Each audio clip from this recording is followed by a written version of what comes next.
Hi అండి, hello, welcome back to my channel. అందరూ ఎలా ఉన్నారండి? బాగున్నారా? మే 22 నా బర్త్డే అండి. సో నా బర్త్డే రోజు వీడియో అయితే ఇది. ఆ రోజు అయితే చాలా సింపుల్గా బర్త్డే అయితే సెలబ్రేట్ చేసేసుకున్నాను. మా వారైతే వెళ్ళి చిన్న కేక్ అయితే తీసుకొచ్చేసారు సింపుల్గా. నాకు కేక్స్లో ఎక్కువ నార్మల్ కేక్స్ ఇష్టం, కూల్ కేక్ అసలు నచ్చదు. అది కేక్లో ఫ్లేవర్స్ కూడా వెనిలా కేక్ అయితేనే ఇష్టపడతాను. ఇంకా కలర్స్ వేసిన స్ట్రాబెర్రీ అవి నాకు అంత నచ్చవు.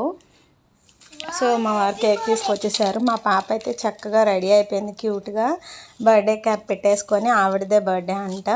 సో మా హస్బెండ్ అయితే చాక్లెట్ తీసుకొచ్చారు, డైరీ మిల్క్ నాకు ఇద్దామని. మా పాప అయితే చాక్లెట్ తన చేతుల మీద ఇచ్చింది అండ్ అలానే ఇచ్చి మళ్ళీ ఆవిడే తినేసింది మొత్తం. నాకు కొంచెం అంటే కొంచెం కూడా పెట్టలేదు. మా వారు అన్నారు అమ్మకు పెట్టమ్మా, అమ్మ బర్త్డేగా అంటే కూడా పెట్టలేదు. ఫైనల్గా అయితే కేక్ కటింగ్ అయితే చేసేసాం. అండ్ అలానే మా పాప అడిగిందని గులాబ్ జామ్ అలానే బొబ్బట్లు కూడా తీసుకొచ్చారు మా వారు.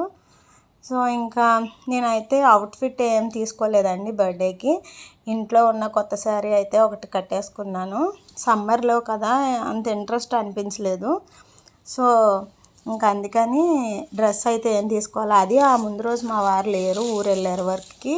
సో ఇంకా టైం లేక నేను డ్రెస్ అయితే తీసుకోవాలా. ఇంట్లో ఉన్న కొత్త శారీస్లోంచి ఒక్క శారీ అయితే కట్టేసుకున్నాను. ఇక్కడ చెప్తున్నా మా వారు నాకు గిఫ్ట్ ఏమి ఇవ్వలేదని అని మళ్ళీ మా పాపని ఇచ్చారు అని చెప్పాను. సో అందుకే అక్కడ నవ్వుకుంటున్నాము. ఆయన ఏం గిఫ్ట్ ఇవ్వకపోయినా ఇంట్లో అన్నీ చేసేది ఆయనే కదా. సో స్పెషల్గా గిఫ్ట్స్ ఏమి ఇవ్వక్కర్లేదు. సో ఫైనల్గా అయితే రెస్టారెంట్కి వెళ్ళి బిర్యానీ తిందాం అనుకున్నాం కానీ చాలా టైం అయిపోయింది. సమ్మర్ కదా, పవర్ కట్ బాగా అవుతుంది మాకు విజయవాడలో. సో ఇంకా ఇంటికే బిర్యానీ ఆర్డర్ చేసుకొని టీవీలో తండేల్ మూవీ వస్తుంటే పెట్టుకొని అలా అయితే బిర్యానీ తిని నా బర్త్డేని అయితే ల్యాండ్ చేసేసాను. సబ్స్క్రైబ్ చేసుకోండి. బాయ్.